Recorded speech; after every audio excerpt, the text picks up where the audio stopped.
something was said about you that I've never heard. They said people in the WWE felt your contract was above market price. Yeah. I've never heard anybody complain that somebody got too much. That's what I said. They only complain when a black person gets paid. I will say that. When he gets paid. And that's what, once again, we shake the foundation and things like that. Cause it's like, oh, snap, wait. And it's not what we would pay. I'm like, then why are you calling me? Why are you asking me? Right. You know, like if I'm not your concern, don't worry about it. Yeah. Don't worry about my pockets and our money. We good. Like, you had your talent. You made your decision with me 2 years ago. No hard feelings from me. Boom, I'll keep it moving. I'm gonna figure my way out, and I'm gonna build myself up. Orgullosamente latino hasta la muerte y después. Worldwide Latino pride, the ambassadors of violence. LAX, K-Dog, the notorious 187.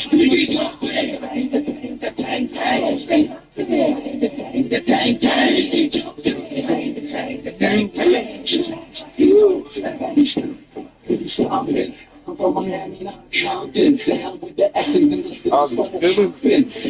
We the big ass, and I'm the business. I can see like I'm there's something.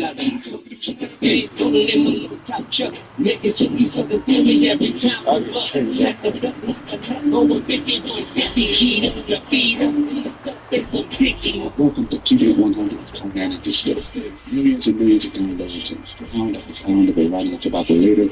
We are now chopping up on Believe. I am MC for the week. My name is CJ Emmanuel. You can follow me at CJ Telling Jokes. Telling jokes all over the San Antonio, South Texas area. Also want to shout out fellow K100 friend of the show, Nicho, and his podcast, Shut Up and Refill My Popcorn. Most recent episodes includes conversations with the great John Paz and review of the movie Memento. Check it out at Shut Up Popcorn. Give my man a listen. This week, Maple Leaf Pro Scott Demore returns to discuss more about his upcoming events, his history with TNA, and working with Vince Russo, Tommy Dreamer, and Jeff Jarrett. Plus, Harry Ruiz returns for the Lucha Libre segment. The listener mailbag covers the Penta and Phoenix situation. Conan goes over some show reviews, and much more. And now, without further delay, let's hand it off to the master of broken jingles. It's Conan!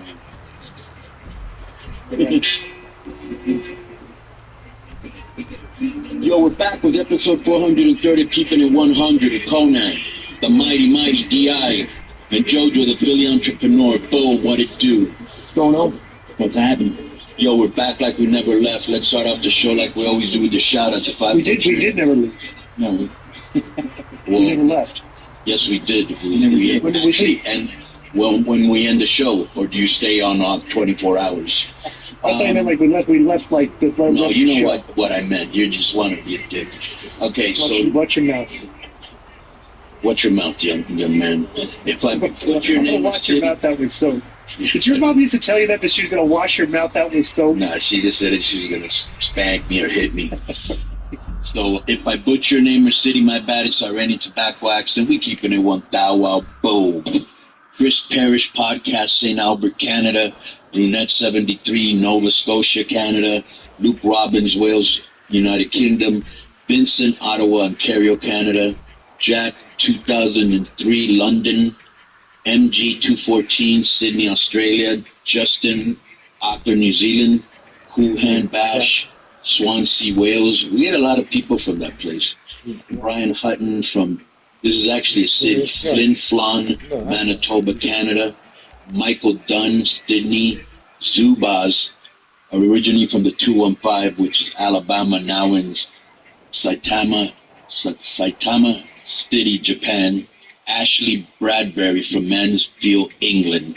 PK Punk Rocker from North Potomac, Maryland. Icy Cold Beer from Philadelphia. Den Zillers, Pittsburgh. He's an Army veteran in Fort Bliss. Boom. Shout out to him. Fort Bliss is in El Paso. Joe Ball King Toad, Cincinnati. Noel Rex, Pittsburgh. Riverdale Shield, Corpus Christi, Texas. Bill Votto Statue, I'm assuming he means Joey, Cincinnati. Powerbomb Nation, Frankfort, Kentucky. Stephen Balks, 719, Colorado Springs. Danson, 1020 from Benton, Louisiana. Abigail Forshner, from Canton, Ohio. Tyrell D. Howard from the Bronx. Mass Ranger 33, Richmond, Virginia. BB Jetta 33 from the Bronx. K-Dog, Columbia, South Carolina. Guy Chewy, Apex. Who from Columbia, South Carolina? K-Dog, I don't know. What's suspended? Should we suspend him? Plagiarism. I'm gonna. Go ahead and suspend him, Joe. Protect to be a troll. Ben K-Dog. Guy Chewy, Apex, North Carolina. Matt Santo Pietro from New York. CGZ 12, San Antonio. Pepe Demure from North Charleston, South Carolina. Philly Wrestling Hub, Philadelphia. Two Heads, One Table podcast, Atlanta. Dietz, originally from Baltimore. Currently in York, Pennsylvania. Pacific Wrestling Network, Portland. The Versace Mariachi, Oakland. Your old pal Merle, Roseville, New Mexico. So those are our listeners from around the world and domestically. We thank you for your patronage. Thank you for spreading the word to friend or foe. Here's a how every now and then I read the Chartable. I'll read a Chartable review from Apple Podcasts, and we always read them whether it's a good or bad. This one's not a good one, but I have a few words to say on this. It says he starts it off by putting 1 star, best disco line. I don't have any skin in the game, so I don't care. Then same podcast, I've been in the business 30 years. I know what I'm talking about. Well, which is it? Are you mad? Here's the point. It's the only time I care about this is the time we spend on this, and the only time I care about things is because fans are sending in questions for us to answer that we're getting paid to do here because people want to hear us.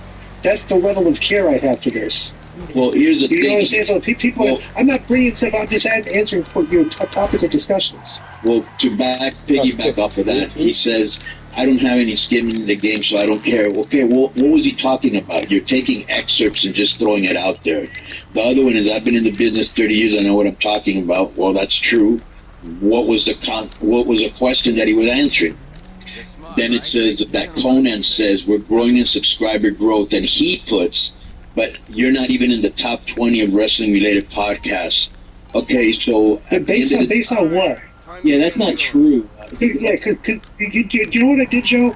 I actually went on Grok and asked how does the Keep It 100 podcast rank in wrestling podcasts? And the answer was a very glowing comment that we do well. So I don't. Good afternoon. Well, not only that. Well, here's the thing. There's no reason. Of course, nobody's going to say our show's doing bad, or nobody's going to say that. But just the fact that I have a very, very, very busy schedule. Okay. So does Disco. We would not be doing this if we weren't making any money in it, and we would not have 5 shows and spend 8 to 10 hours recording if we weren't making any money. That's why I always say the reason that these shows are working, we're doing them and they're working is because we're getting paid off of them. But this is a guy that obviously doesn't like us, doesn't like the show, probably an AEW jack off, and so he's just bringing up all the negatives. To me, and there's a reason this is called Keeping It 100. To me, one of the things that I really appreciate so much in this hypercritical, hypersensitive world of wrestling, where everybody knows more than you and nobody ever likes anything nice completely, is it's nice to meet I would you, say 90% or maybe even a little bit higher of the comments I see in my direct messages is positive about the show. So I'm not worried about one guy that doesn't like it, and this guy is not you're welcome to your own opinion. If you don't like it, you don't like it. That's fine. But you kind of sound like a hater. And if you ever want to take a look at the negative side of K100 reviews, there's a lot of negativity on Reddit. Not that you care, but there. Who gives a fuck, bro? We're doing good. Yeah. But I was gonna. There's guys. You love Axl Rose to death. I bet there's guys that think he sucks. Big fucking deal. It doesn't matter. It doesn't stop you from liking him. No, but to counter that, people. Yeah, to counter that, I'm not trying to counter. I'm just saying. Yeah, everything's everything. It's a Friday again. It's time to jump up on it. And are paying for it and are watching it and everybody has a fucking podcast now. Everybody, bro. Yeah. How do you pick which one you're going to listen to? How many do you listen to? Because it's like wrestling. Do you watch everything that's out there? That's almost impossible. So you've got to say, all right, I got enough time for 2 shows. These are it. Yeah. You know? That's why I think the bonus mailbags do so well, because they'll be 20, 30 minutes. You get to hear maybe your question, boom. But all I wanted to say was when I look at Chartable and the Apple Podcast charts, for the last 7 years, K100 has been either top 10, top 20, top 15, every week consistently for all that time. We never drop out of the top 20. Usually it's up towards the top 10. Yeah, and I would even say 90% of the things I've said on Apple reviews, if you go back and check, has been positive. But anyway, I just said, anyways, what's not putting us over? It's just, rebutting what this jackoff is saying. I'm not aware of that, but I want to continue because of my time. I got to go eat dinner with Madden tonight. We have a reservation of a very good. Are you going to finally pay? I can't find them. So making sure I show up because it's my turn to pay. Yeah. No, I don't see him anymore. He doesn't order expensive stuff. Anyways, this guy's name is Metal Chick for Life, or might be a girl. Oh, shit. Come on, move it. I don't want it to even be clipped. That's not favorite part. I don't want it to be hit. Each of them shut up and refill my podcast. I'd like to give a shout out to CJ Manu and John Paz for talking with me about I need some people to beat the hell out of me. For Super Show. Okay, so let me just say this to all 3 guys that have just been mentioned. So what? When I first one, maybe you'll be interested in checking it out, was like the original Chris Nolan film before the Batman films. That's kind of how he got those gigs. So you might look. I don't think I've seen this. Anyways, for I always remember, there's a lot of people at the carnival. Casting, WCW, and more. Check it out on the main feed. Follow at Shut Up Popcorn and CJ Tells Jokes on the socials and stuff and everything. Check out our review of Let's go get this hit. One of Jennifer's most milquetoast performances ever. What does that even mean? Boring, plain, vanilla. Yeah, that should be your name. Ever on Shut Up and Refill My Popcorn. Special guest and K100 friend of the show. Holder's got more heat now. Mike Holder no-showed and is therefore suspended from the Comic Chops mailbag until it appears in a future episode to review Daredevil. Yeah. But I don't know what's the bigger punishment, having to watch Daredevil or being on your show. Go ahead. I think, like I said to you guys, Mike had a personal tragedy, and I imagine that's related to the no-show. But I think everybody, like I saw the Discord, or I heard the Discord was talking about, everyone's pretty aware that Mike suffered a loss, so probably what happened. Hong Kong, Tijuana, Here we go. the Saigon District of Orange County, California. Next Friday. Yeah, we got to go to work next Friday. I hope it ain't the whole thing. Digital marketing mastery for athletes and entertainers. Contact at fbpsmb.com. Subscribe at Ball and Buds on YouTube for sports and entertainment content from sports professor Flubber D, the Combat G, Bottom Line Sports, and Country Boxing Live Nashville. Okay. This is Keeping It 1,000 from Los Angeles. I want to shout PCC3 and Triple L from California. I want to... Wait a minute. Wait 1 second.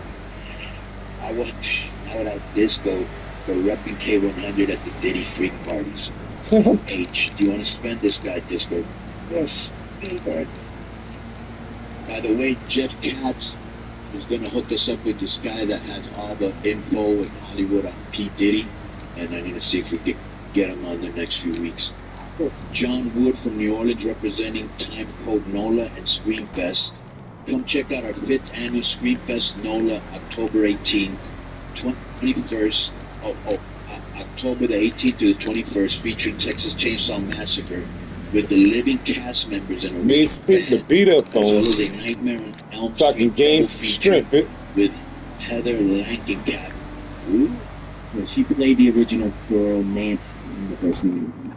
In attendance along No, I'm not with other interested in classic that. I don't need any of that scrap with it. filmmakers in attendance. So if you're in, I'm assuming this is New Orleans. If you're in New Orleans and you're a fan of Nightmare on Elm Street or Texas Chainsaw Massacre, both great movies, go check that out. Tickets on bitch, sale. that was your fault. The mayor of K100 for Passaic, New Jersey. Shout out to myself and my wife for getting married 3 weeks ago. We are thankful for all the love of the K100 family. Any good advice from me, Conan, or Joe? Also shout out Yeah, you better me run. making a Twitter. Also shout out me making a Twitter or X, whatever it's called, find me at Mayor K100 on there. Thanks. So do you want to answer that, Joe? He's asking me a question. Wedding advice, marriage advice. Just, you know what to do, man. If you landed on God to marry, you just continue, don't change, treat her the way you always have. This is from Matthew Mason from St. Augustine, Florida. I would like to shout out my wife's podcast, That Florida Feeling. The podcast is all about everything Florida, the best beaches, the best place to get a Cuban sandwich, hidden gems, and so much more can be found on Spotify, Apple, Podcasts, and Amazon Music. Eddie Gonzalez from Eagle Pass, Texas. Oh, motherfucker. For being such a swell guy. Hit me there, act like a bitch. 100% sober of medications, illegal drugs, and alcohol. I find that hard to believe that he's 100% sober. 100% sober from medication. Yeah.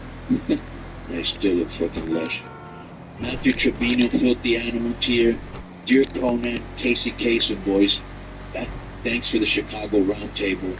So that's a roundtable we did on the group Chicago, like almost 3 hours with Kenny Bowling and Joe's dad. That's a hard offense. A wealth of knowledge of Chicago, and actually showed I should fix that later on in the future. Very, very good show. And then he wants me to do the Casey Kasem voice, but I don't really keep your feet on the ground and keep reaching for the stars, something like that. Anyways, Beto Garcia from the 24th Street side of the Mission District. Check out my boy Spiro, the Puerto Ricans podcast. Rational rage on whatever you list or wherever you listen to podcasts. They just want me to take money from them. I don't need their money. Yeah, Fall Men soon to debut at the Shake Shack, formerly known as Different Strokes. People, when you, it's a very good idea that when you're recommending podcasts, tell us what it's about. A friend of the show, Brad Zawacki, from the Grip Baseball Company, custom apparel. You can find gloves, shirts, baseball caps, anything, that has to do with baseball. He does a great job. Bats with your name on it or your favorite team name on it. At Grip Baseball Company, good quality stuff on IG and TikTok. Yeah, don't stop. Grit, all you got. So Patreon, for those of you that are new, that's where we make some real paper, no ads. We try to be anti-formulaic. We bring entertaining, thought-provoking, and informative content. You can find that at KONNAN.me. That's where you can find all the extra audio and video that didn't fit on the show, including musical segments where we break down a favorite band or artist in our top 5 songs in a roundtable format. For Patreon members only, we just did Chicago to add to our array of great music everywhere. I want to see where some guys are working out at. Those are perfect people to beat up on. Tupac and everything in between. I think the next one we're doing is, what is it? Oh, the Bee Gees. And Andy Gibb for our boy Matthew Trevino. And then I'm going to go out to the scene. Tears for Fears, too. We also think that's what everybody's thinking somewhere around here. Your dad wanted this one, like the fuckers working out at. We also do Take No Prisoners approach. We call them like we see them. We don't hate. We just I'm here. And I do what I like. My reviews. We also have a 7.5-year catalog of our show and everything that we've done in the last 7.5 years. Political discussions, social issues, pop culture, arguments, ambushes, I'll move up to the house. Meltdown, everything. Move the hell up out my way. Is worth the price of Patreon.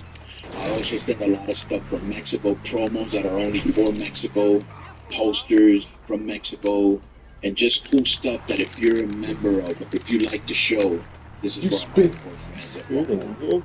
Let me see. We also have on this feed every week, we have the K100 Rehash, which is a very popular best of show. It's for 1 hour. The best of the last 7 years. We do K100 Talks, where we pick a political, pop culture, sports topic of the week and break it down, chop it up. We've got K100 Sports. I think I can work out too. What else we got, Joe? Boom. Yeah, every week we put out a K100 reviews. It varies from week to week. 1 week you'll get Raw or SmackDown in full. 1 week you'll get AEW in full. I was trying to help you, bitch. It needs to come out as a timely issue. It'll come out as K100 Extra. And actually, as we record this earlier today, K100 Extra came out with Phil Hardy. Wish I could do some karate moves. Yesterday, as it needed to come out. Prior to this weekend to promote TNA shows. Rehash. No pictures, bitch. Don't take no pictures of me. Disco has beef with Matt and Maxwell, of course. And then, yeah, that's it. Like you said, talks, rehash. What's up, muscle bound geeks? And K100 Extra every night. Take those glasses off. You ain't cool. If I you got am. any questions or you got any musical selections for the Frankie Kazarian Rock of Delicious 10 and Nick Aldis is still on probation even though he's a SmackDown GM, or the Juicy Seal, where if you're a producer, a singer, you play an instrument, you support a You're the only one left. Can you ain't help your buddies out? gmail.com. As far as letters go, keep the letters short so we can read a grip of them. You know, our stilo, we always over-deliver, whether it's on extra shows, the main show, or on Patreon. We also got a very popular YouTube channel manned by the Irish Lush himself, Hughley, who I will not do a show, not even an Irish national holiday or his birthday. This is available at Keeping It 100 Official. And these are the paid YouTube numbers. We want to thank you for your support. Regis, 21214, Mike, Rock Habit, Her Majesty Don, Wankmaster, Smell My Finger, and Ivan Montenegro. The YouTube subscription count right now is at 62,500, and our YouTube view count of 53 million.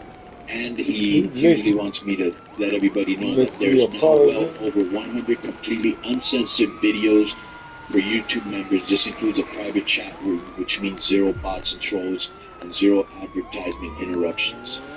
So go take advantage of that, and thank you to everybody. You ain't gonna get me.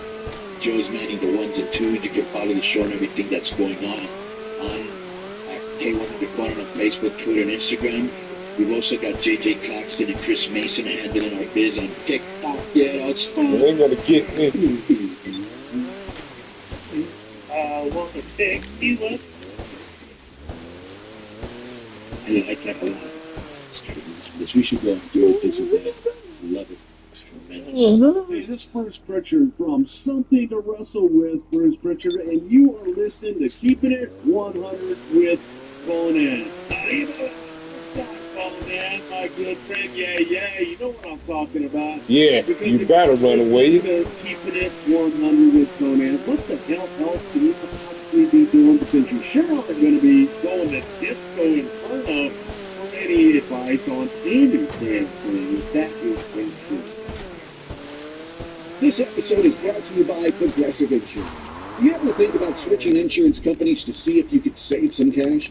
Progressive makes it easy. Just drop in some details about yourself and see if you're eligible to save money when you bundle your home and auto policy.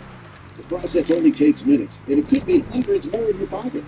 Visit Progressive.com after this episode. Ain't nobody else around? Progressive Casualty Insurance Company and affiliates. Potential savings will vary. Not available in all states.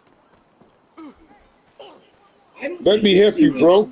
I think people sometimes don't give her enough credit and want to dismiss her as No, I was trying to help you. unintelligent or whatever. I don't think she's that. And I don't think she's Wile Coyote super genius. Like I said, I think she has a remarkable skill set that I think helped the company a lot. But I also think I saw These guys are much bigger than I am. dig in. I saw a real reaction where I think sometimes, if anything, and I have a good relationship with Dixie, but I think she really felt, because of how much misogyny and stuff she dealt with and how much BS, oh, daddy's girl and everything else, and I think sometimes she was looking at through a lens of trying to you ain't done yet. When I don't think that was necessarily her strong point. Her, she was sharp. She was a marketer. Get back here. Some of the stuff she dived into wasn't really her strong areas. So I'm glad. I'm not going to say she was working everybody, but I can say she can work a room, as Conan said. She can work a room. She can charm people. And at the end of the day, TNA Wrestling, isn't here today without Dixie Carter, because for all the the stuff that happened over the years there, it just doesn't get to that point. You guys know that thing probably doesn't make it over to 2003, whatever it was, doesn't get over with Dixie stepping in. You don't get the Spike deal and all that stuff.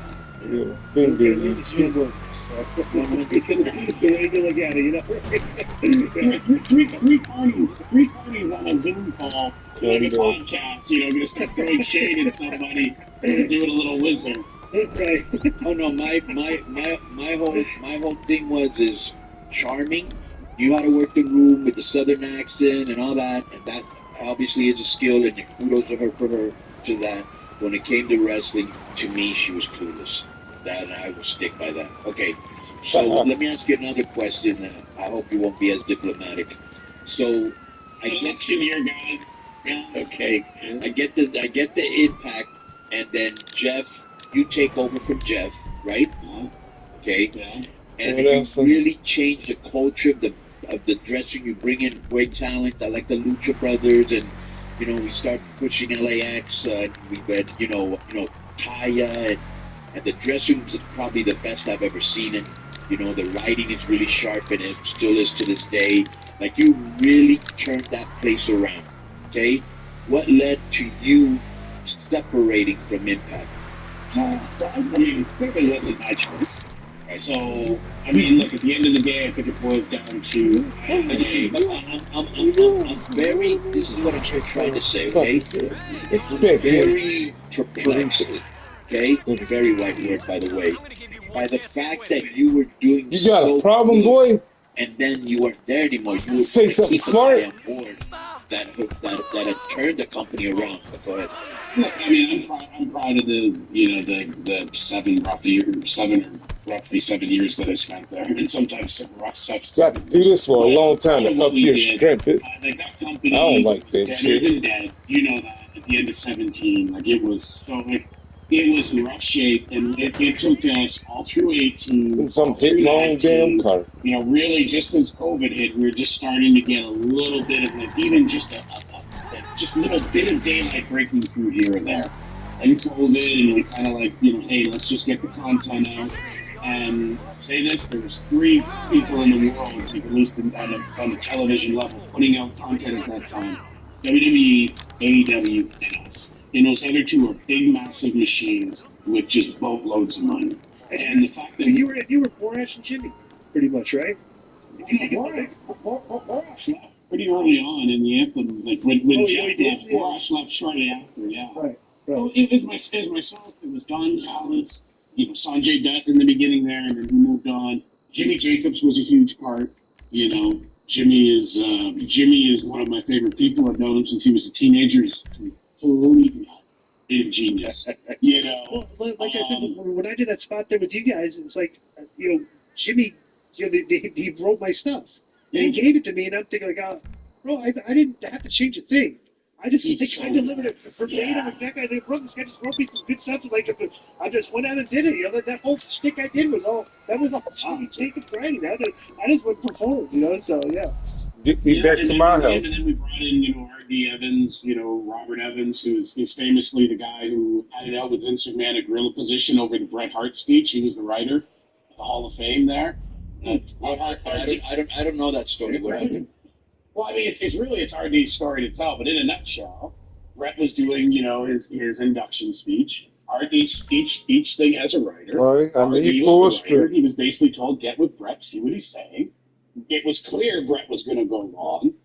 Bret, RD went and said, hey, like, Bret's speech it's not going to be the time. Like, it's not even close. And he was basically told, well, he's Bret Hart, Go around beating the hell out of people. When the segment starts, and pretty early on, and Bret's not even to the meat of the speech, it's like, God, how long is this thing? Robert is a pretty honest guy. Is he almost done? It's like, no, like he's still in the beginning, and it turned into a whole thing where I think Robert and Vince had an argument at that position, and I believe Robert quit and told him to leave, and then Robert basically said, well, like Robert finished the segment. It says, go to Dungeon Punch Family Farm, but nope, we're not going to go there. We're going to the beach.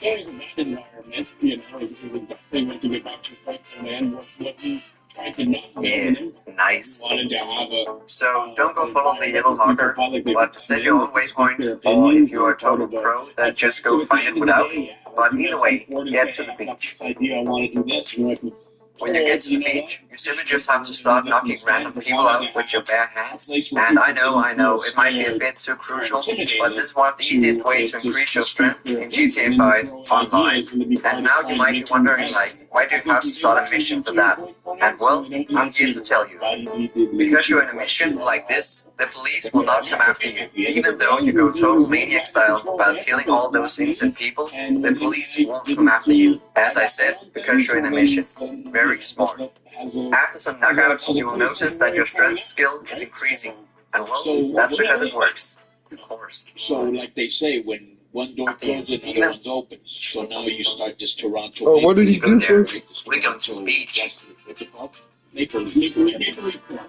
Maple Leaf Pro. Dr. Charles gave me a little tutorial of the history. Will not be any time to get away job. That has a lot of history behind it. Hosting, so explain it real quick to the people. Bottom of the missions where you'll find time to get away, and then press select. He was the WWF president, Okay, you know what? Let's try it.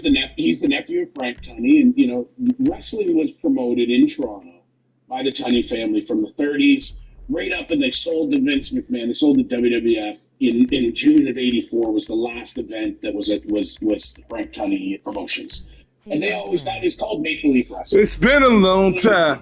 I missed you, my man. The TV show was called that, but it wasn't really ever necessarily the name of the territory or the promotion. But that's what it was. That's what everybody knew. How you been, Reverend? To promote under when they bought the territory from the Tunneys. So that has from the 30s until '84, and then even really WWE using it up until when Raw starts. Of it being the wrestling in Canada, by far the biggest. And when you talk about venues for pro wrestling, back to the beach. There's Madison Square Gardens and that, but Maple Leaf Gardens, you look at its history, it's right there with anybody. You had wrong way. There. You had Bruno coming in when he always came to Toronto because he always appreciated that he could wrestle in Toronto when he had the athletic commission problems. In New York in that, so it was a huge territory. But your Canadian wrestlers can go. That's a very good thing, my friend. but yeah, look, I'll take the motorcycle instead. The Tunney family's rights, probably 10 years ago, and I just never got around to doing anything with it. And we're not gonna do that. This, part of it was. I was really proud of the rebrand to TNA. It's something I felt strongly in. It's something that I advocated for and pushed for was to change the name back. Overseeing that change. Going somewhere to the beach. I really thought we were, hey, here we are. And I was looking forward to taking it to the next level. They didn't play out that way, so they're doing their thing now.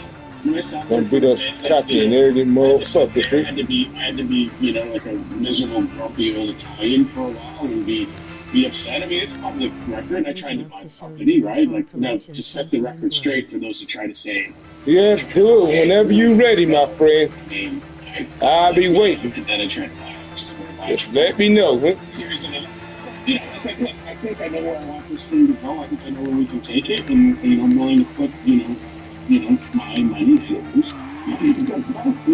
things and say, hey, let us acquire it and see what we can do. And ultimately, that was turned down, so they continued to do their thing. So once the bitterness and the hurt feelings and the anger and everything subsides, just sit there and go, okay, what's next? So one of the things is I've always wanted to be a conduit, and I've taken over. That's what I need to be. Years for making sure that Canadians get seen and get opportunities. Because it is really hard for someone who's not American. The whole visa process and everything else. And I think Maple Leaf Pro. No, wrong place. Maple Leaf Wrestling, and with we got a great team together. But you look at our well, not really. I'm supposed to go on a mission, but I'm trying to find ways to max my strength in this game. I mean, you got Josh Alexander. I thought I saw the picture. Oh, that's just another bridge. Shit, dude. It was a great match. Yeah. So you can Mike Bailey, Cena, who's just been tearing it up in Ring of Honor. We've Rocky Romero's coming out with Mr. VP. Rocky Romero's going to get. Okay, yep. You look at him, just had to go through there. He's down there with you guys with AAA and won the tag belts, right?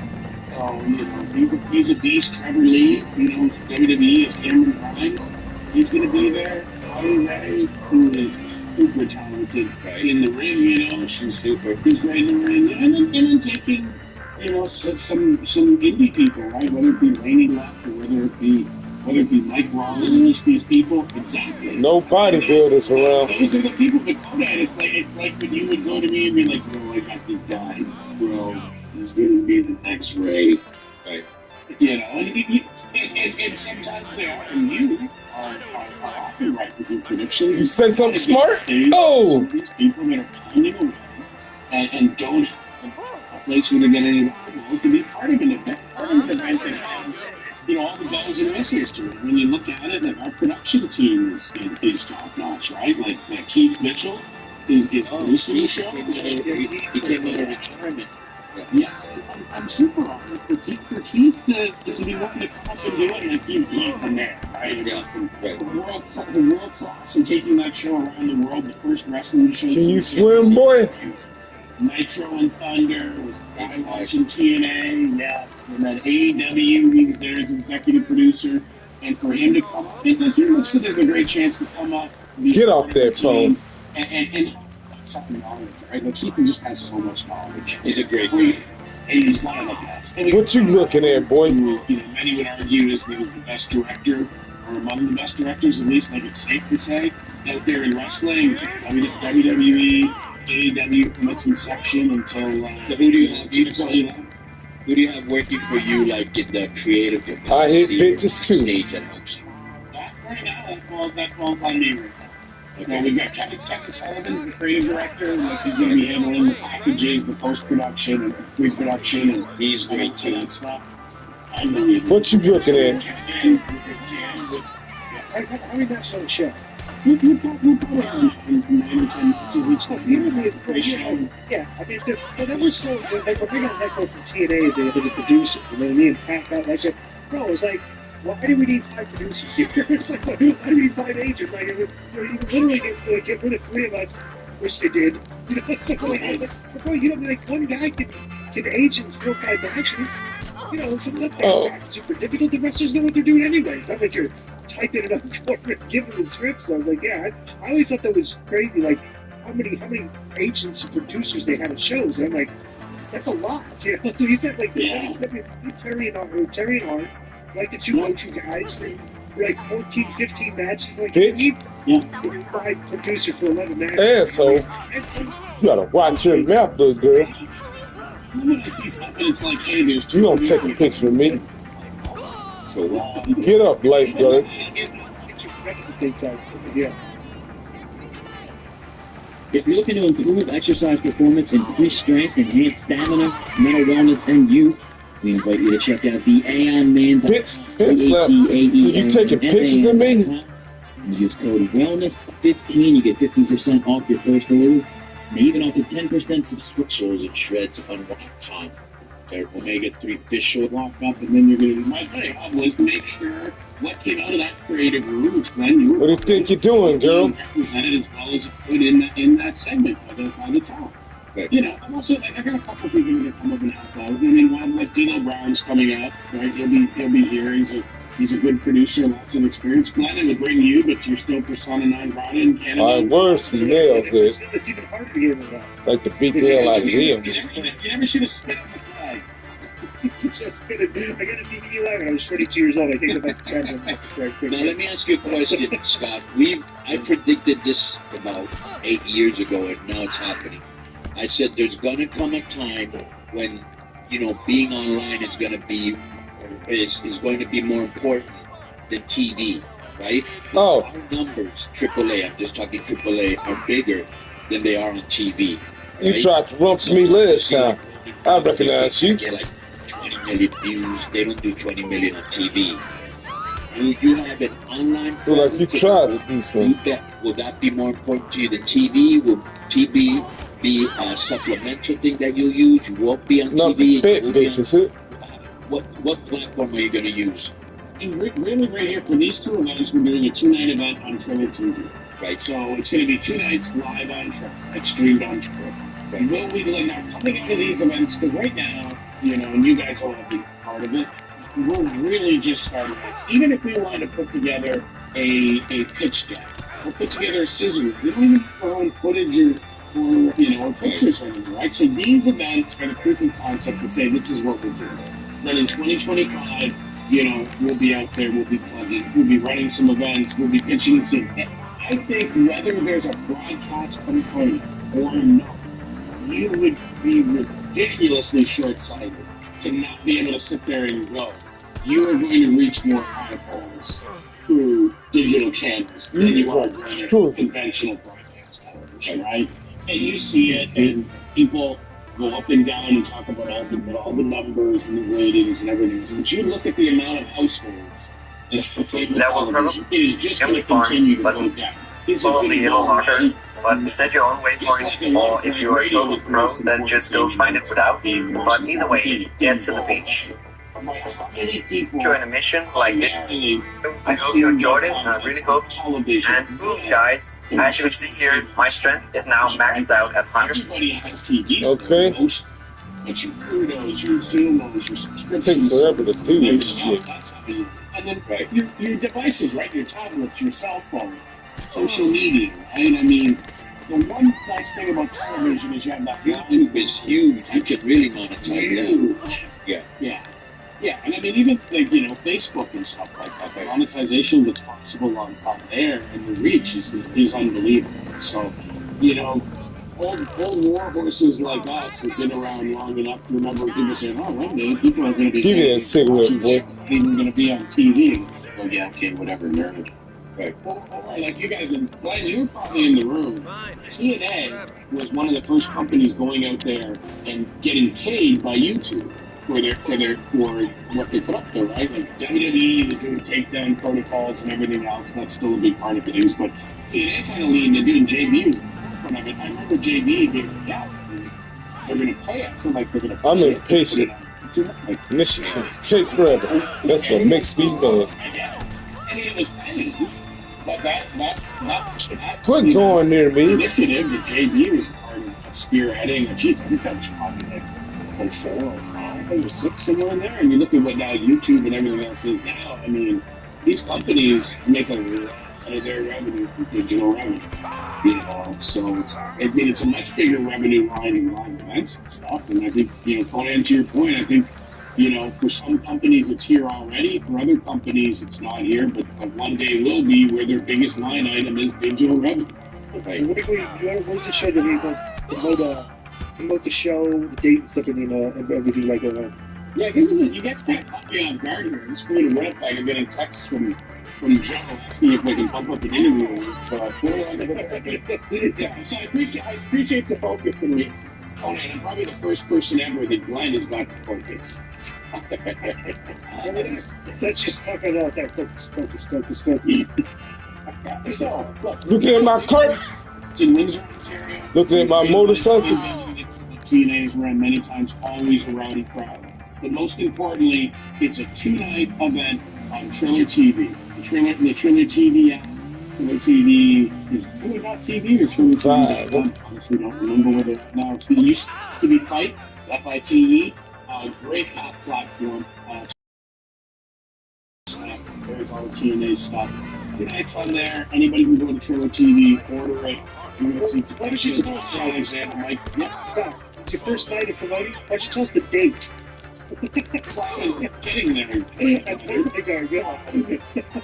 It's October 19th and 20th. It's Saturday and Sunday. You can go there. You can either purchase one night or you can purchase the 2-night bundle for a discount. You're going to see great matches both nights, and you're going to see something new and fresh and exciting, right? Like it's going to be. I assure people of this. I said this many times for Impact and for I only got to say it for one pay-per-view for TNA before I got canned. But I tell people, I would tell them, if you commit to dedicating and investing your time in watching our product, and even more so, invest your money into buying a ticket or buying a pay-per-view, and then you, at the end of the event, say, I don't think I got my money's worth, and reach out to Joe and get you in touch with me, and I'll refund you. That's my That's Italian. Before you get out of here, Scott, I want to play word association with you before you get out of here, right? Yeah. And it can I'm gonna be try to spare the women. Then you give either a little anecdote or commentary on it. Let me put Tiny before we start this. Otani today is 6 for 6 with 3 homers, 2 doubles, and 10 RBIs. Yeah. They're 20-4. Don't go nowhere. Is that usually the homers for him? 3 homers, 2 doubles, yeah. You're at 48. Yeah. Oh my God. Just got 51, and he's got 50 stolen bases, right? He just had a good month today. You're at 49. Be glad you ain't go over it. My God. So he'll be the first 50-50. Yeah. 100%. Easy, Joe. And a guy that hits 30. You remember when 30? Yeah, 30-30 was a deal. Right. And then this guy is the best hitter ever, and he's the best pitcher, too. It's like, that's just ignorantly talented. Yeah. Okay, so let's start off with your boy Vince Russo. One of the most polarizing I'd fly. Your strength is steadily increasing ever so slightly. So, in my opinion, this is the best way to increase your strength. Alright, so the next skill we're going to talk about is shooting, so let's just get into that. Alright, so in order to increase your shooting online, first you need to Notice that. I was leading the writing team, and Vince was on it. Alright, so today I'm going to 30 keep it pretty minutes. short and simple because honestly it doesn't really need to be that long. But basically, if you've been playing GTA for a while and one spot that I couldn't walk up and say, "Hey Vince, see what you got here. I've got an idea." But he didn't listen with an open mind. And sometimes he'd say, "You know what? I like that. Let's do it just like that." And if he didn't like it, he'd say, "I appreciate you coming to me, bro. Do me a favor, do it outside." So I never had a problem with that, and I'll always be grateful. Glenn, you were there. Sit down, He was the guy, motherfucker. pushing to get me in the writing room. Like you two, and I said, sit down. Going to Jeff and say, "Hey, give our boy a chance. He'll do good. If he doesn't, who cares? Fire him."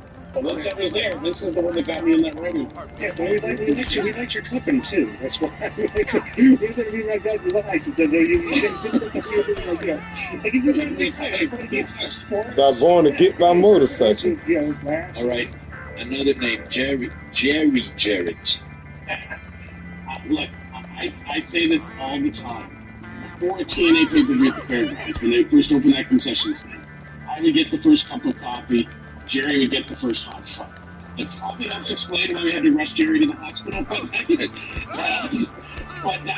was our shtick, and we always talked. Jerry is one of the smartest people I've ever dealt with, not just in this.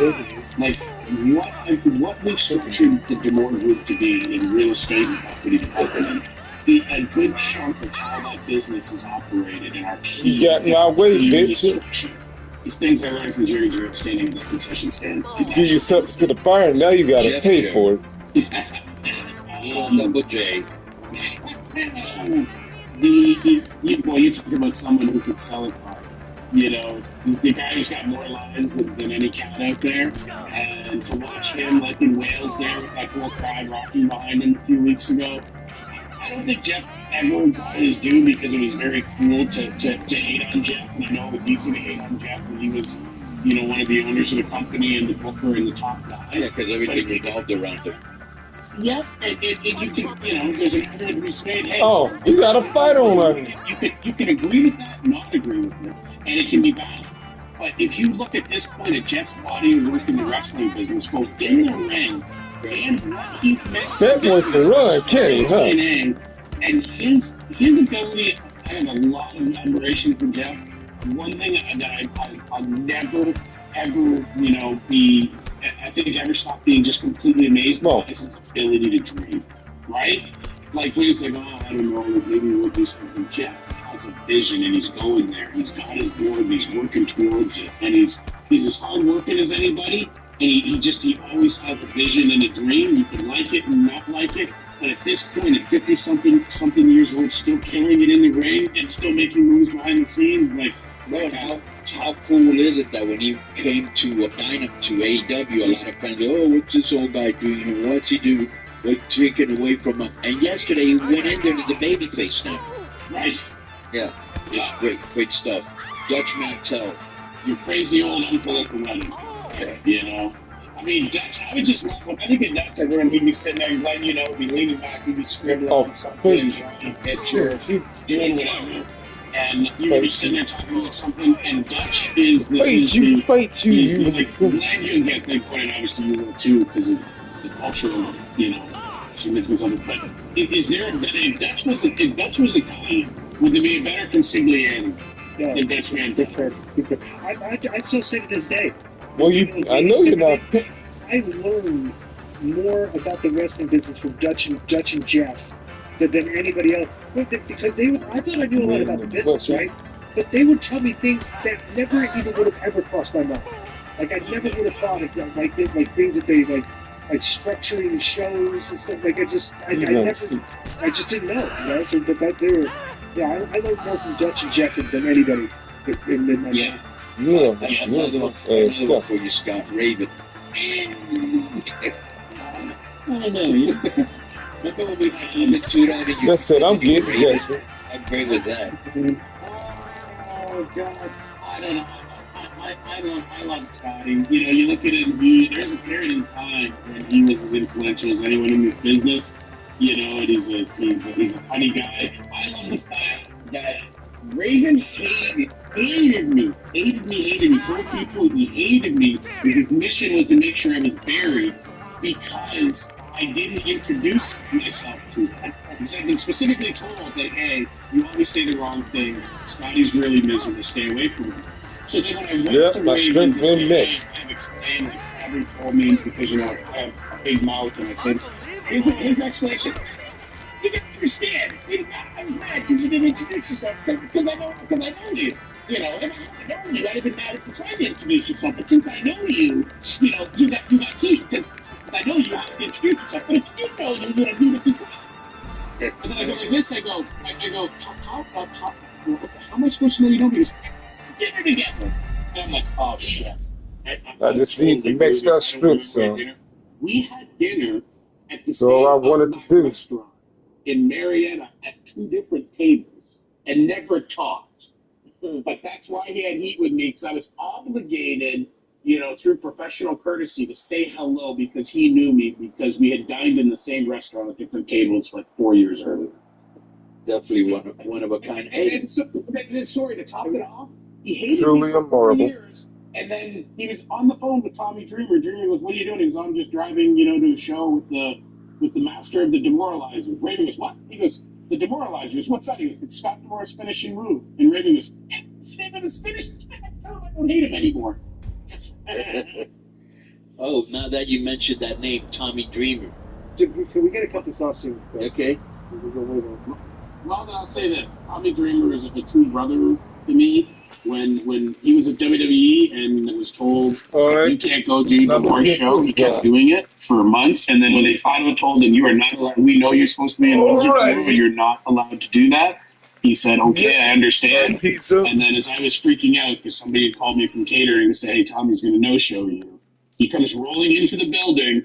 And when I go, I thought you were specifically told from your boss not to come. He goes, yeah. I go, and you told him you wouldn't. He goes, no. He asked me if I understood. I understand. I'm just not going to listen. Yeah, that's Tommy. Well, Scott, we wish you nothing but the best, bro. Hopefully, you're very successful. I'm going to do that again. Your next endeavor. I loved working for you. Sometime, one of the reasons maybe in the morning, but I ain't gonna live stream it. Astute enough I'm gonna try to understand that. Let me do what I need to do, and you never really wrote for me. You just trusted my instincts, and I always appreciated that because you weren't one of these guys. Oh, if it isn't my idea, it isn't a good idea, So I just want to put you over on that. Friend of the show, don't be a stranger, my friend. If you want to promote anything or you want to have any of your roster on our show to promote anything, feel free. And can I put over Scott for a second? Not that he needs me to, but I'm going to watch Maple Leaf Pro, and I've fallen out of love with a lot of wrestling, much to Conan's consternation. Excellent word. But I'm going to watch those shows because when Scott was at the head of TNA, Impact, and then TNA, any show that you guys ran in Philly at the 2300 Arena from say 2021 till last year, earlier this year, was the best shows that we were in that building compared to get down to the nitty-gritty. Honor did it or whoever local guys. TNA shows were always full and they were always jumping, and I was always excited to see TNA because the shows were always great when you were. Awesome. Appreciate All it. my friends there. All right, where can people find you, my friend? Okay. Scott Demore on Twitter, and I have no idea what my Instagram is. So, Okay. I'm on there. I think it's Scott.Demore or something like that, but just look me up. It's got a cartoon picture of fat little me, and that's me. And more importantly, follow Maple Leaf Pro. What's going on, Dino? Wherever you are. Tell Ship I said what's happening. October 19th and 20th, Triller TV. And love you guys, and nothing but the best to you guys always. All right, so if you want to chop it up some wrestling, or you're a Bruin fan and you want to antagonize them, feel free to hit them up on Twitter. All right, be cool, my friend. Thank you guys. Thank you Thank you very much. Boom. Yeah. Cody, guess what? What up? We got a new sponsor. Hello, your door, pre-portioned and fresh. You don't have to Thank go. you very much. You don't have the time to shop. And it's a Bourbon State. The day before is when I Pro Wrestling Tees. Pro Wrestling Tees like Dexter the Cat or the other brainchild of the Converse thing. Right, it'll do. Converse shirt's a summer hit. Which we get a lot of mail. Really, with who, you? A couple people. One girl. Let's get right to the I think mail. that was. All right, so let's get started with the Patreon mailbag. What is our suspension update? Well, we suspended David Taylor last week for 4 weeks. Okay. Then you got Adrian Orlor, David Benitez, and Paul Newfro for the other suspensions last week. And of course, that includes Matt Hansen and Beto Garcia until they procure an apology your way, and Mike Holder forever. Actually, I want to say, I heard that Mike Holder actually suffered a personal tragedy recently. He said, you heard this story. His fiance was hit by a cop car and died. Are you serious? Yeah, like the other night. Really? Yeah. He sent me the article, actually. But so I'm really sorry. I mean, what do you say to somebody? I'm really sorry. I'm sorry you're going through that. That's crazy. I had a personal tragedy too, sort of. My hairdresser, my hairstylist. Her brother was in a custody battle, and her dad shot and killed the lawyer and the mother of his kid. Whoa! Like all the news and everything, all that. So it's crazy. Yeah. Because they were just torturing the family, like crazy. You know? All right, first Well, one let's is see the friend of the show, condolences to Mike, and sue the police department and get paid. Yes. So first is Tim from New York City. The question's for Disco. I know the Superior one is one in Brooklyn. That's where his family is from. I was wondering what part of Brooklyn you lived in. If you ever get a chance to get back there. So what are some of your favorite places to eat or things to do when you're there? Oh, Notice motherfucker. that despite the fact I watch them regularly, came with other videos that will pop up on my YouTube homepage. I subscribe and that notification turn on, so I'm alerted when they're posted, but they're never on the homepage. I wonder if it's something on my end or an issue with the channel. So answer the PS first, Joe. Yeah, I don't believe it would be on your end at all. I think that goes along the lines of when people think. I'm not thinking of blacklist. What's the word I'm thinking of? Where you're Shadow ban. Yeah, I think Cable Hunter Channel shadow banned. Although our numbers they have over 60,000. I don't think that's anywhere near what we should have. We had the exposure. I think YouTube. I think we're shadow banned. Maybe we're some of the views, or I have some of the views the show has. I have no idea, but there's nothing you can do about it because they'll never tell you. You know. Yeah. I'm the only one there. I'm exchanging a text here with Josh Towers. He's good for baseball preview next week. Cool. All right. So that'll be fun to have Josh on. He's always one of our better guests. This Mike Lee, he's definitely a baseball expert. But I'm from Prospect Park. I never go back there. That's about it. Eddie Gonzalez from Eagle Pass. The question is, what are your favorite Halloween memories? Thanks. Have a great day. Eddie, unfortunately, I honestly do not have any Halloween memories. I trick-or-treated as a kid. I quit trick-or-treating probably it's like 12 or 13 years old. No, it's 40-something years later. I just can't. I don't really remember any Halloween things. I'm almost always at work, so I don't think I've given out candy in like 10, 12 years. I got a family or party. My memories of Halloween are working. Did you ever do you have any amusing costumes from the past? No, in college? at all. Stayed at the house. I don't have any memories, so you're going to ask me if I have memories, but I have the memories. So, do you have any memories? Halloween memories? You know, what I remember is that Halloween's just changed a lot from when we were kids. And so that was a real big deal to us when, you know, you just waited till the sun went down and you just went out. And you didn't even have to go out with your parents. You just went in a group of friends. And I remember we would use, like, some years we would just use, like, pillowcases.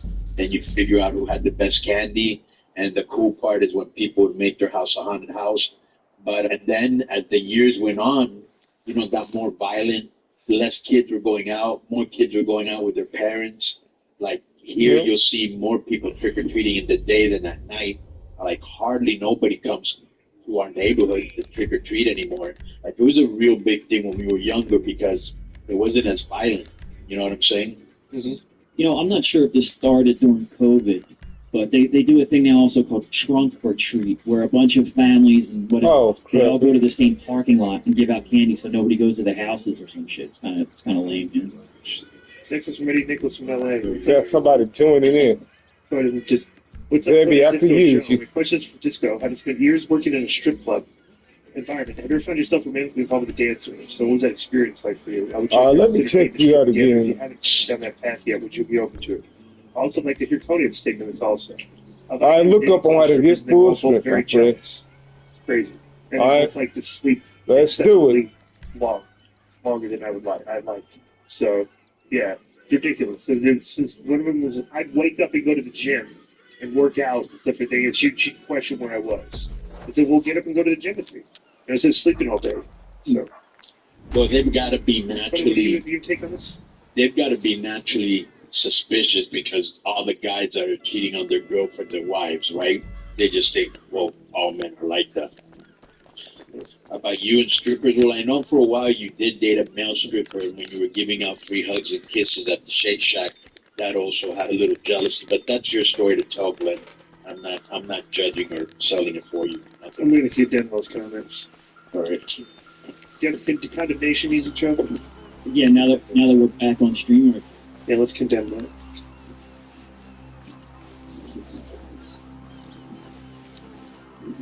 Go ahead, you got the fan. Go ahead, Real quick, fan on the air conditioner. Go turn the air conditioner.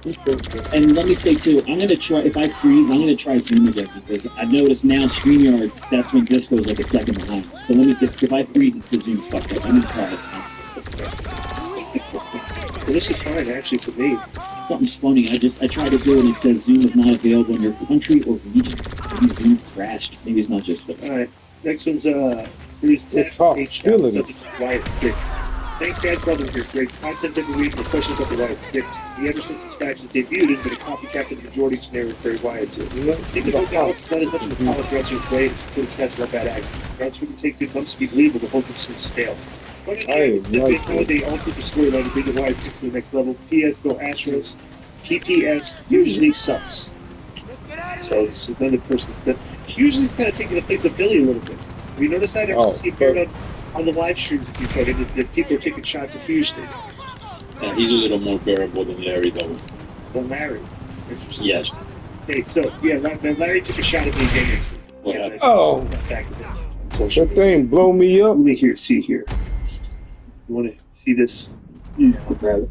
Hang on. So, let me see.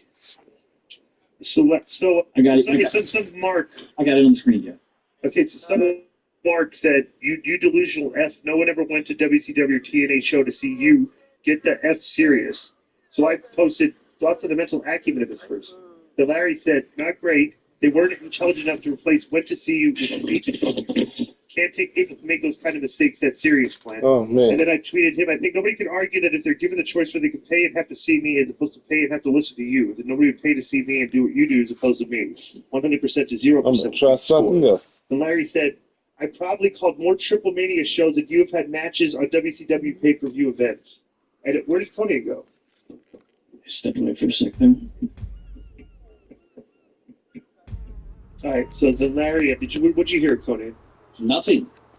Okay, so somebody said you delusional F. No one ever went to WCW T Nation to see you. Get the F serious. Then I posted thoughts on the mental. Just out of nowhere, he just said that, or how do you? I know there's some mark, some troll. Then I put thoughts on the mental acumen of this person. Larry responded, not great. They weren't intelligent enough to place went to see you with paid to see you. Let me see how long I last in this. Not that it's over. So I said, I think nobody can argue that if you're given the choice where they Going can to collect pay some to see shit. me, pay and have to listen to you. That nobody pay to see me, to see you do what you do as opposed to see me. 100% to 0% to be the score of that. Then Larry, this is Larry's mindset. I probably called more Triple Mania shows if you've had matches on WCW pay-per-view events. And in my case, they actually have to choose to listen to English commentary. Usually, Good. or is usually just an unadvertised match. for the night. Not one person got Triple Mania for your commentary other than maybe your parents. Would you agree with that? How many people do you think get Triple Mania from Larry Dallas' commentary? Larry Dallas. Oh, that's a beautiful lady here. He's the only one, right? All right, ladies, let's go do it. Yeah. I would agree with that. Okay, next one's from, Peace. Here it is. Turpin. Jason Turpin from Midhill, North Carolina. Hey, guys. A while back, could have mentioned incident involving luchador heavy metal and woman in Mexico. Oh, it's so sexy. Something happened there which led Kevin Sullivan to blackball heavy metal from WCW. Conan, keep it 100, won't come down. Also, what do you guys think of the career of woman? The work really stands out from watching old nitros, but it seems there's an unfair stigma around mentioning her in the wrestling community because of what happened. Thanks, that's what Jason Turpin. Yeah, as far as woman, I thought she was one of the greatest ballets, and she learned from the best. You know, she would always tell me stories of her and Lewin and King Curtis, and you know, she started really young, and she met like a lot of really smart people, and Heather was really smart. He was real cool, bro. And like when we went to ECW, you know, she took care of us, and I remember she told Sandman, she goes, because Sandman would go into the ring drunk, which I didn't even know who Sandman was. And she told me, hey, I just told him not to go into the ring drunk. I go, what? He wrestles drunk? And she goes, yeah, it's part of his gimmick. And I go, and that she told him, she said, he's the wrong person to go under drunk with, you know? And we had a good match. And she was always looking out for me and the Mexicans. She was always asking me to go to Mexico. So finally, one day I booked her in Tijuana, and she started to ballet Psychosis. She really liked Psychosis style. And Kevin told me, hey, make sure you take care of her and all that. Well, I don't live in Mexico. I live in San Diego. So at about midnight, I left to my house, and I get a call from the hotel. I want to say about 6 o'clock, and some wrestlers are with the hotel manager. He goes, bro, you need to come here. There were glasses were broken. She had shaved off Heavy Metal's eyebrows. This guy had bitten her. It was a really wild scene, and bro, like so I'm getting ready to go to TJ to see what's going on, and I get a call from her from the airport. She goes, I'm afraid, you know, Heavy Metal said that he was gonna cut my ear off, and I'm afraid I'm in the airport. I go, well, if you're in the airport and he's not there, just fucking get on the plane. But I think she was more afraid of dealing with Kevin, like getting home late, missing that flight, and showing up with a bite mark on her. You know what I'm saying? And then Kevin calls me up. He goes, hey, you know where my wife is? She's not answering. I go, and I just kind of stalled, you know, trying to get more information. And then finally I had to tell him something. And I was like, well, it looks like she definitely stayed over the room with him. I don't know if they were both drunk or up. Something happened. And I go, I'm trying to find out, you know. Well, anyways, when we got to WCW, me and Ray, he showed us like these pictures of like bruises on her. And he goes, look at what this motherfucker did. He goes, I want you to make sure that you bring him to me, or I go to Tijuana and I'm going to cut his ear off.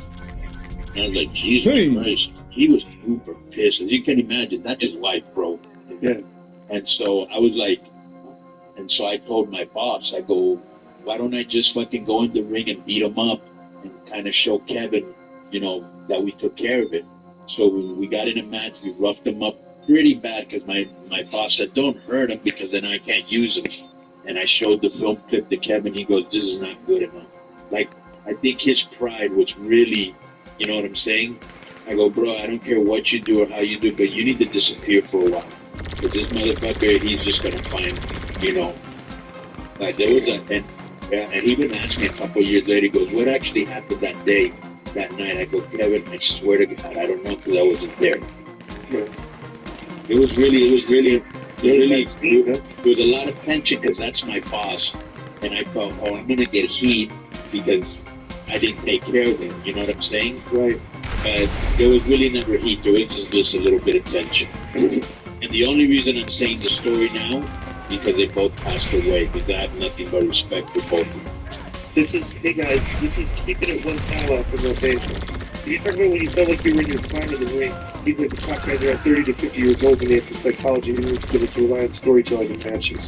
I think like my second year in the WCW, when I started working with all those guys, you know, working regularly, is when I felt like I was in my prime, like my second, third year. You mean like when you came back from the Indies, you were away for a little bit, then came back? That's just, I mean, just the second, like, working like the second year. It was like, yeah. Exactly. I mean, you were in better position when you came back. They put you with everybody after that. Yeah. Well, we were always working a lot, so it's just experience. And same thing, Tony. How about you? Kind of weird because when I was like 4 years in the business, I thought I knew it all because I was selling out everywhere I went. And at that time, I had the best workers working with me. Eddie Guerrero, Love Machine. If you would have seen him, he was just as good as Eddie. You know, a Young Psychosis, a Young LA Park. Like, these guys were on a whole nother level, Negro Casas. But what I didn't understand is that since I was such a big draw, that they were doing all these wild bumps, and I thought I was a good worker, you know? And I remember Chavo Guerrero, and I said this story before, but it's worth repeating.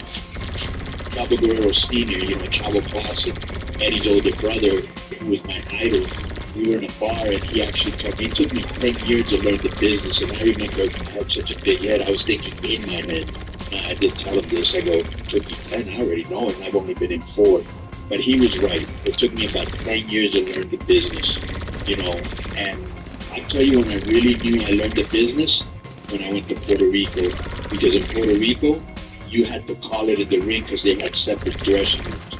That's when I knew I could work.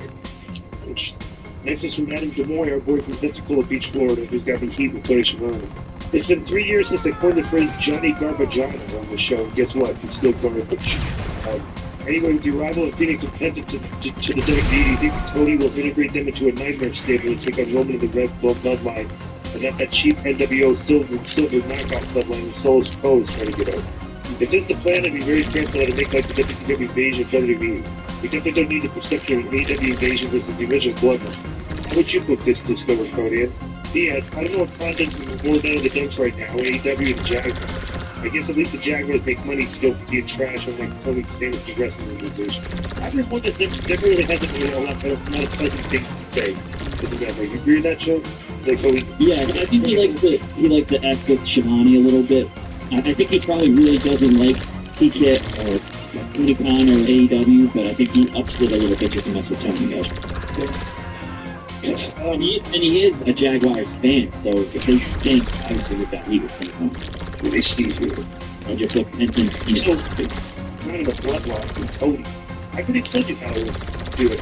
I would bring these guys out, like, I would put this, like, these guys are coming in, like, maybe like, you put them like the 2 heels in Breaking Bad. Okay, like they come in, and they just, like, appear out of nowhere sometimes just like chaos. Like I said, like they hit the ring and they just wipe everybody out with moves like 1 minute and they're gone. And everybody's like, who are these guys? Like you're waiting for these guys to hit the ring at some point in the show, right? And they're kind of like really like chaos. So all of a sudden now, maybe they choose a side in the Latinos, and you have the issue with Rey Mysterio's Latino group and the other group, what's his name? Phantasmo. What's his name? Legado. Yeah, right. You have that thing, and then they all have to come see the Godfather Conan, all right, to resolve the issue at the big sit down. That's all I would think. That's how I would think of it. Like I said, I would. They do so much stuff, like crazy, like the acrobatic stuff that you don't. It's like you don't want them. Like I said, like treat it as an attraction. Where they're the only guys doing this stuff that they just hit and run, and they get all their shit in, or get their shit in, and they don't have to sell or anything for a while. You know, that's how I would put them. I think people just buy. You know, I don't know. What do you think, Tony? Bro, they're instant success. There's so many things you can do with them as baby faces and heels. They could be choosing between, you know, Legado and LWO, or they might go with me as the Godfather because I started them, and Ray, and you know, helped them a lot, so we all have history together. I just have to sit down and think about it, but they're easy. That's not a hard thing to get over because they're so talented, you know. But I think the money is in Abraham, please. That's the guy that they need to bring. Tony Khan's Latino cousin. They need to bring him over. What did you do? Oh, they Yeah. I like when Joe showed us a picture of him and was this guy Andrade backstage. They're like, who gives a shit? Oh, well, maybe they're going to hire him because they took a picture of the backstage. All right, next is American Food Patch completed. Question for Come on, bitch. You remember what the first match of your career that you were really proud of? I thought it was a great match. You watch it back today, do you think, okay, let's get started. Do you think that you would still be proud of it, or would you shit all over it? Proud of, like I listen, serve tonight. I can't really point to a single match. I just know that, like, I was very proud when I got to WCW that I was getting a reaction. Like, that the worst thing you could do is you could go out there and you just don't get over, then they're not going to use you. Right. So I just always felt confident, and I was proud that I could go out there and do things to get over, get the crowd involved in my match. Because if you didn't, you didn't last that long on TV. You know, like they wouldn't use you if you were correct. Yeah. So like I can't think of one match. I just know that a bunch of guys I work with, we always have good matches. Like like Eddie, so many great characters. Right. And yeah, so I don't like. I don't think any wrestlers today look Do back. it, Like they look at the match, they go, "Well, that was a great match. It got 4 stars." I didn't care because I knew the announcer only gave me like 2 stars from the matches, but I didn't care what he was doing because I was getting I was working like the honky tonk man, so I wasn't gonna do shit that hurt or crazy stuff. I just took good bumps, sold good, and got good heat, with my gimmick. So yeah. Yeah, people. It is weird. It is a weird thing these days where people kind of look back at their matches individually as like technical merit. Like this got 4 stars. This guy, and I'm like, but because honestly, I wrestled Dean Malenko, and they got like 3 3/4 stars in the pay-per-view. Right? I didn't think that match was that great. You know what I'm saying? Like as a match, like I thought I looked good in it, but Dean was like a different worker. I sold more than Dean used to. Like, and I had more expression and stuff than Dean did. Like, Dean didn't really sell it. But he had incredible technical skills, and his shit just looked good. Like when Very he was Very underrated. But like I said, that match, it's like if you go back and watch it, like I'm selling big for him. He didn't really sell that big for me. So that match, people look at that like, oh, that was one of your best matches. Like, I didn't think so. I thought the matches with Tony were better. Because the people were with the Y'all come up here with me. Because that's all we tried to do, get popped. To get popped. That's all we tried to do. And I was like, we did some cool stuff in there. Like your offense, like you do the rolling clothesline, and you got your shit in on me, but I didn't have to do a whole lot of shit to you. I would just beat you down and start dancing, then grab the mic and start singing the gorilla dance. Right, yeah, exactly. So, like that to me was better work than my match with Dean Malenko. You know what I'm saying? Oh, shit. And I'm sure like a lot of school wrestlers probably felt the same way. They just cared about the pops. You didn't really give a shit if you were doing shit that the dirt sheets put over. They didn't care. Because I'll never forget, like Malenko and Benoit wrestled in front of the bikers. What was that show called? Road Wild or something? Yep. Bro, they did a match in front of the bikers. They got like 0 reaction from the crowd. Like zilch. And like Meltzer still gave it like 3 3/4 because of like what they were doing was like technical skill, but like they weren't getting over. So it's like that. That's why the crowd booed because it went too long. It wasn't working. That dirt sheet community that likes to rate your work and everything, where they're kind of detached from what we're trying to actually do in there. You're not wrestling for them. You're wrestling for the crowd. If you're not popping the crowd, you're not really doing your job. So. Yeah, if you remember the 97, of course, the very prestigious PWI 500 listed Malenko as the #1 wrestler in the world that year. And I think that's a time when the smarks and star ratings started to take over because Malenko was the man of 1,000 holds. He always did a different move. And so that attracted, wow, he did that. I never saw that before. He was doing this. And then some of your other guys would just have the same 4, 5, 6 moves. So it made Dean stand out. And then it made other guys look lesser because they didn't do as many moves as him. You know what I mean? That was kind of that era. But bro, that's how different the wrestlers were back then too. Because Malenko, there's no way if you did that today to Osprey or somebody like that, if they were number one, they would never say what Don't be a Malenko said. jackass. Remember what Malenko said when he won the first place? No. What do you say? He said, "Who cares? It's a work. I'm not a mark. I'd rather get paid." And those guys would. How great was that? Yeah, true. And these guys today would never. They'd be Right, proud of never. it, right? You know, so Right, yeah, they yeah. could right. So like I said, they're over the years. They're There's not been gonna a keep way you survive. more respect I'm given just to gonna the tell dirt you. sheet critiques of work than back in the day. Said some Like even the requests. good workers back in the day didn't give a rat's ass what Dave was rating their matches. You know, Right. we just cared, like I said, because But the wrestlers are the biggest marks in the dressing room, so they mark out for shit like that. Right. Oh, by the way, this thing, and I forgot to read this. Proud lifelong listener of Absurd. Absurdists Unite. Absurdist. Wow. Lifelong The show listener. is It getting hasn't older. even come out. Yo, we're back with Disco's favorite segment of the show, the Lucha Libre Minute, with our boy Harry Ruiz. Boom. What's up, fellas? Always a pleasure to join you. We have El Hijo del Santo, Conan. He announced his retirement tour, and he kicked it off in Mexico City. Obviously, he's a little bit of persona non grata in AAA. Is that correct? 100%. What Because he tried to put the owner in jail. Oh my God. Put the owner in jail. Yeah. If you don't mind me asking, for what? And are you talking Well, about he had done Antonio Peña or no, the Florian? Maricela, Maricela? the one that sits in the first row. Yeah, absolutely. So we had used him in a match around, I'd say 12 years ago, and they put out a video, like a VHS tape or something like that, of the show that he was on. Well, I He said that should. I'll bring that up. never asked for his permission to use his image. I'll beat So you. they went to court, and they Something were me do. I for a have to lot of be years. bringing I up. actually had to go to court one day and testify because she actually said, the Mexican wrestlers will not take off their mask in public, no matter what. And she goes, "How do I know that's El Hijo del Santo?" And the judge made him take off his mask, okay, and show her his face. And the judge goes, "Is that Hijo del Santo?" And he goes, "Yes, it is. But I think it was just done to like humiliate the guy, But that's why he's not working.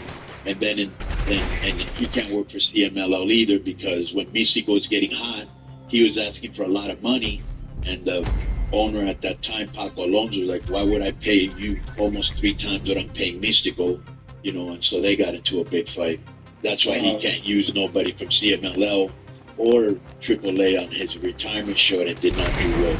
Yeah, and he actually performed at the same arena that AAA had the Triple Mania show, and like you said, didn't have the same attendance, but he's having his retirement tour. It's 42 years of career in wrestling for him. 40 as the character of Nico. Oh, this is... And obviously for folks that watch the movies, that's his father, right? Conan, that's not him in the movies. School one, same thing with Blue Demon, but he capitalized on the legend of his father of El Santo as El Hijo del Santo, or do you think he could have done more? Well, he was never the big movie stars. That was a big reason why he's the most popular guy in the history of Mexican wrestling. Like he did cool movies, like James Bond type of movies. Like cool cars, hot chicks. They would always talk into his watch like it was a telephone. Like they were doing cool shit, And neither him or Blue Demon Jr. ever had a good movie like Blue Demon Sr. or Santo Sr. Conan, you mentioned last time Harry was on that it looked like maybe he had a shine or a black eye. Now I'm seeing like a scratch under his eye and stuff. Is everything all right, Harry? Everything going all right at home and all? No, everything's good. I had a little some pimples up there, so just trying to get those to disappear, hopefully, by the weekend. Conan, I'll leave JoJo in the editing. I'll ask you right now. Is it okay to speak about the Mystico situation? I know he's a AAA guy, right? Yeah. Okay, perfect. So, hey, you never know. You might be a legal aspect of it that you would Well, I will tell you there's a legal aspect. Okay, so Keita and Mysticis. Keita, a wrestler, Mysticis, a wrestler as well. They have a kid together, and Mysticis, according to reports that I've read, took the kid away, and now Keita put a picture of him on social media, putting a picture out of ID in hopes of being able to get the kid back. Can you speak about? I mean, that's the story you got.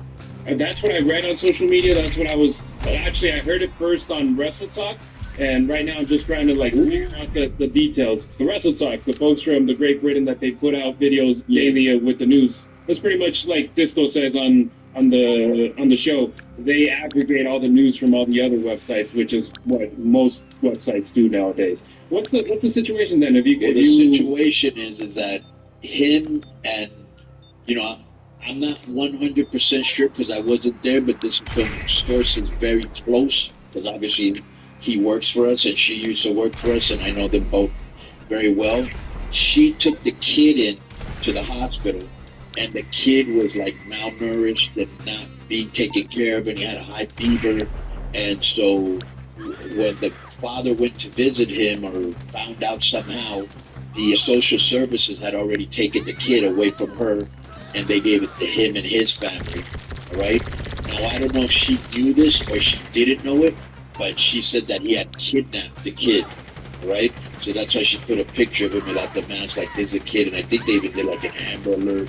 And so either one of two, she really didn't know it or she did know it, she wanted to mess with him. You know what I'm saying? But the last thing I know is that he has the kid now. Yeah, and the story I just rechecked it online right now is that the kid was in the hospital. Miscasis went and took him away, and that's why Keita put the picture on. He's already a have friend. people Okay. search for him to get the kid back. Yeah, but social services is the one that gave it to him. Like the hospital must have called social services that, hey, this kid's malnutrition, he's not being taken care of. Maybe the wife, maybe the mom dropped him off and had to go work. I don't know. Low all power that levels. stuff, you know. That's still If social working. services jumped in, then obviously something was astray. Yeah, and that's something that nowadays with social media, you just said it right now when we were talking about Igual Tanto. It's super protected, the identity of the wrestlers out there in Mexico. They always keep it hidden, and now that picture definitely caught the eye of a lot of folks being like, whoa, okay. But obviously for your kid, you'll do pretty much anything. Héroes Inmortales, Conan, we still don't have a card out there yet, but we know that the show... No, there is a card out. There is a card? Okay, perfect. I hadn't seen it. I think I saw a poster of it, but I didn't see the poster with the card. I saw the poster just like to promote date, venue, and ticket sales. I should have the card here. Yeah, that's awesome. That's awesome. Disco. Well, Conan's looking for the card. 2-2. You were right, man. And for a second, it looked like you guys were going to take the series. Dodgers Braves. Oh, yeah. It was so brutal because the last game, they had second and third, nobody out. And these schmucks go up there and they're swinging away like they're trying to knock the cover off the ball instead of just getting a hit. Well, so they were swinging so hard he fell down. And I'm like, dude, what do you get this kid? So then, of course, they bring it they get out of it. They go to the ninth tied. You bring in your reliever in a non-save situation. Of course, what happens every time that happens? Iglesias gets shelled. Dodgers go score 7 runs in the ninth. Whatever. Yeah, really lately he's been keeping you in a lot of games is Michael Harris II. Let's keep going to Lucha. All right, so Conan, I just found the main event. I found it. Go ahead. What's the main event? The main event, you're involved in it, right? Alberto Del Rio is going to be defending the Mega Championship with you in his corner against Laredo Kid with Latin Lover in his corner. Right. So this... Go ahead, Conan. Yeah, that's true. October, you're going to put the salt in there. Oh, I'll be up to something, that's for damn sure. This has been really good. We started this in January, and little by little by little, we've been, just putting more logs in the fire, and it's really doing good, But, you have the other matches? And he's going to continue his goodbye tour, his retirement tour. He'll be with Meco Work and Nico Casas versus Mesias, Sanson, and Forastero. That one should be interesting too. I mean, now you're going to focus on the in-ring with it after what went down in Triple Mania in Mexico City, which in my opinion, it was very fun. It was very entertaining watching El Mesias go through all those little mini episodes, his former rivals, and then going into the casket and everything. I enjoyed it. So it's hard to top that. We were thinking, how do we top this? Forget it. Don't even try it. But yeah, that'll be he lived in Guadalajara for many years, so that'll be his last show there. And I think his last show with us like his last retirement match is in November in Juarez. I believe that's the last one. I love the way you mentioned it, though. The last show with us, AAA. So I That's the remember last hearing one. Roy Lucier mentioned that he doesn't think that Vampito's going to retire completely in this. Neither type do of I, game. because he's hot right now and he's got a lot of money to make, and you only have a certain window to make it. So he'll probably do something somewhere else, but it won't be with us. You know what I'm saying? Absolutely. Cruiserweight 272. Championship. Matt I'm Riddle moving on is up. going to be defending the title against El Fiscal, who has been somebody in the company. But Matt Riddle, is this going to be, his third match in AAA? Yeah. His third match in AAA, so it'll be fun checking him out. And then you got Abismo Negro Jr. and Flammer defending the mixed championships against Nino Hamburguesa, one of Disco's favorite, and Havoc. Plus, No. Nino Hamburguesa and Havoc. It's Crazy Steve and Havoc from Impact. Okay, perfect. Then this website, which is Super Luchas, has it wrong. So shout out to them for putting me in a bad spot. And then the Compa Antonio Peña also involved in this card, October 6th, Auditorio Benito Juárez in Zapopan, Jalisco. Make sure you go and get your tickets and support Lucha Libre AAA, which they always deliver fun and entertaining shows wherever they go. If they're going to Juárez, I hope it's in the weekend where the Raiders have their bye week, because I definitely really enjoy it. It'll be, let me see, I'll tell you the date right now, just so you know. Yeah, I got lucky. Both USC and the Raiders have the exact same bye week, so I'll finally have a weekend off. It's Guerra de Titanes, which is our last big show of the year, November 10th. Oh, I actually might be able to go, so Let me know. I'll try to make that show out there in the border. Conan. It's man, I don't know if I should ask it because you might not give an answer with it. Latin Lover versus Alberto Del Rio. Do you think it's a it could happen? Because I know that Latin has been keeping himself. He's retired. He's not coming back. But you never say never in the wrestling industry. Do you think that could be a way that AAA could be going towards? Well, here's the thing. He doesn't want to wrestle, but bro, this angle has really been hot, and he's being asked for interviews everywhere. And so I think it could happen, but Latin is the one that's not ready. But we got other stuff coming down the pipe just in case it doesn't go down. Like we got some backup plans. Like this has been a great year for us. It really has. I mean, everybody thinks because CMLL is doing good, we're not doing good. Yeah, they're doing good. So are we. And we're getting ready for next year. There's a lot more focus and more organized because, our storylines had no rhyme or reasons a lot of time because we had wrestlers that we banked too much on AEW. Their wrestlers wouldn't show up, right? We also banked on, they also took a lot of our talent. And a lot of times we couldn't even use them because they were in AEW, So, we're making new stars and we're doing new stories, and next year looks really good. Absolutely, and the Tokyo kids too, the Tokyo Bad Boys, they're starting to badass. They're starting to gain some steam, so those are guys that you gotta keep an eye on. Kento Takuma and Nobu-san, which Disco right now might say, well, watch him wrestle. He'll definitely be able to recognize really young. They're gonna be jealous. But next Phantom Phoenix especially coming out of that trio. No, not that Phoenix charismatic. is special. That's special. Yeah, they're real good. They're gonna be great too. But I don't see them being Penta and Phoenix. Not anytime soon, but maybe in the future. We haven't spoken actually since the Aniversario show. Conan, after the show, after Jericho beat Mystical beat Jericho, I'm sorry. If you watched AEW TV, you could actually would have been taking it the other way because they only showed the pin from Jericho over Mystical. Exactly. After the show, they ran a little AEW storyline with Orange Cassidy and everything. People in Mexico were pissed off, man. They were like, wait, this is the anniversary show. That's pretty much their WrestleMania. Well, I told you when you asked me, remember when you asked me on this same segment, which match would you have put on last? What did I say? Yeah, the mask match. And what were people pissed off about? About the main event being Jericho. Yeah, and them... Bro, they didn't care. They didn't care about Orange Cassidy because he was a heel in the beginning of the show. Then in the end, he's a babyface for no reason. They really don't know who he is. So that was not very well received. Is that something that, I mean, you can have some good stuff come having a relationship with AEW, but then it felt like AEW pretty much pushed them into like, okay, our stars have to have an angle to end your most Yeah, that's probably exactly what happened. They were like, cool, you're giving our guys work, so we're cool with it. Yeah, that was something that I definitely was shocked with. And I think their ideals was like, Jericho's an international superstar. He started off in Costejo.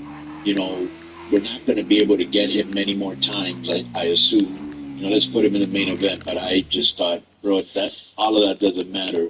Mask versus mask is like, you know what I'm saying? Yeah, it's the most important. In Mexico, heck, if you win a mask, that's more important than winning a championship. Right. So it's definitely something that caught my eye. MLW, they're going to have Averno versus Mystico for the MLW Middleweight Championship on October 4th in St. Petersburg. They're trying to get those CMLL talents in there. And Mystico, do you think he's starting to potentially catch fire like he used to when he was, before he became Sin Cara? Because that level of superstardom, that was incredible. Right now, he's like, yeah, he's in the wrestling industry, but he's not that crossover superstar that he was back then. Yeah, well, he's hot again because he's being pushed on AEW because Tony was a CMLL fan, and so was Court Bauer. So remember when Super Porky went to WWE back in the day? He's the one that recommended it. He's the one that recommended Mystico because when he was fighting, collect this shit. I'm gonna be done with this thing. But no, he's not as hot as he was before because he's also older. There's a lot of guys doing cooler shit than him, like Commander and Hologram and, just younger cats. And that's the crazy part right now, too, when you look back to Latin Lover.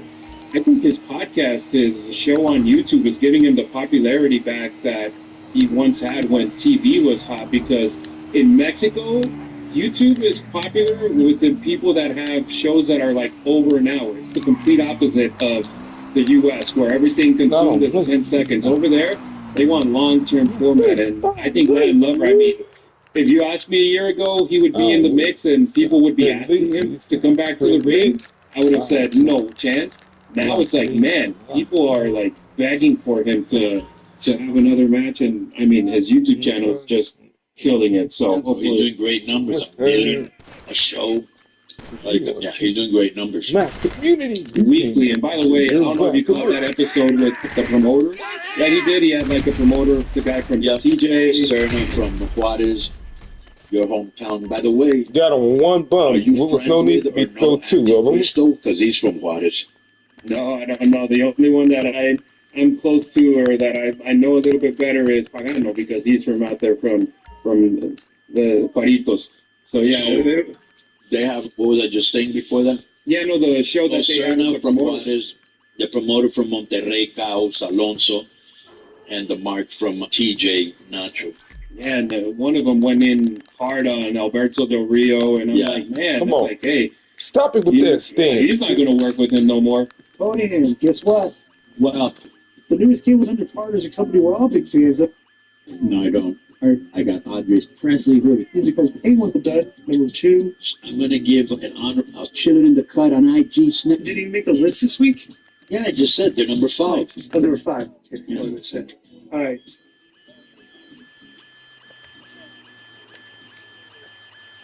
All right, D.I., what you up to? Where can we find you? Marinating, chilling in the cut on IG, Snapchat, TikTok, yeah, don't stop. Or Grindr, boom. After we'll just go on Twitter at Disco Master Gigi on Instagram. You can also catch me at Vince Russo Show through the podcast on theRussoBear.com. I'll find out on various subjects. If we agree on a lot of stuff, argue things about a lot of stuff, yeah, just check out. It's just, me and Vince always has good conversations. People have heard Vince on this show. He always brings it, so we always have entertaining conversations. Also, you can catch me at Sapphire Gentlemen's Club. It's the world's largest gentlemen's club. If you dial 702-869-0003, mention my name, mention the podcast. We'll send a limited pickup, get you in for free, get you free drink. How about that? Yo, so check it out. If you happen to be in Vegas and you spot D.I. at the Korean barbecue or the sports betting place, sportsbook betting place, with the obligatory bourbon in one hand, don't be afraid to put another one in the other hand. And I'm down for and it needs to be either Bullet, Russell, or Buffalo Trace bourbon. Also, you can stick a hot dog in his pie hole and watch out when you put the mustard and relish and it's not in his nose because they got the same size. By the way, you don't just start chopping it up with him. There's a protocol. Does a little something like this. Boom. First you give him a compliment. Then you give him another compliment. He likes compliments on his hair, by the way. Then you can ask him a question. You can talk to him for 1 to 3 minutes. Yes, it's time. If you put him over. Only if you put him over. Additional time if you're not annoying and you tell him you got it like that. At no time will there be any direct eye contact. Who stole that from you? Oh, Timeless Tony Storm. Yes. A $20 handshake gets you an autographed picture another round. But if you get... We're going back home hear this. to the city. You will hear this. Yeah, you let me hear you. Can I get 81 to back steps? All right, which means a bunch of dudes are going to That's it for me. And I'm out of here. See y'all for Saturday Night Worldwide. Wrestling. Joe. Yes, sir. Good news. What you got? Hugs and kisses are back on the table, especially for cute transgenders and non-binary. Do it, Gerald. Do it. This is for gentlemen callers only. Topless menu is in vogue because of the weather. Secret menu hand job of the week. You may like this one, Joe. It's a clam chowder inside of a sour